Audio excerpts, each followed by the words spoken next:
El projecte de salut mental i realitat immersiva, aplicat al col·lectiu de joves, va sortir a partir d'un grup de treball que vam constituir amb diferents experts de salut mental de Suara per reflexionar i construir coneixement sobre diferents temes de salut mental que afectava al col·lectiu infància i adolescència. Les necessitats que observem en els joves és que és un col·lectiu que cada vegada hi ha més incidència en problemes de salut mental. Són joves que han passat per processos terapèutics contínuament, han estat atesos per diferents professionals i que necessiten altres eines, altres estratègies que puguen permetre millorar l'adherència als processos. A partir d'aquestes necessitats, vam pensar que la realitat immersiva podria ser una eina interessant per poder aplicar en aquest col·lectiu. A partir de diferents dinàmiques de participació, vam dissenyar el projecte basat en el model de traumateràpia de Barudi i d'Antagman. Vam dissenyar dos projectes diferents, que és el Resilience i l'Emotion.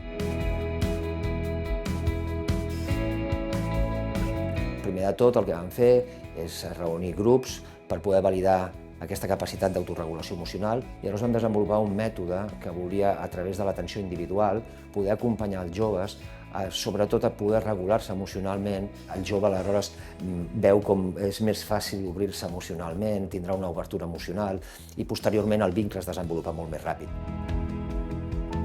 El projecte és molt interessant perquè és molt innovador, no és invasiu i una mica s'acosta en el llenguatge d'ells. Jo treballo molt amb el que és el trauma complex. Els nanos venen amb ganes de venir. I jo penso que és per l'eina que s'utilitza, però també per al professional que la fa servir. El projecte Motiu m'ha fet sentir-me acompanyada, saber com gestionar aquestes emocions que a vegades són una mica abstractes i que no li saps posar nom. I de cop amb una imatge et resulta molt explicativa.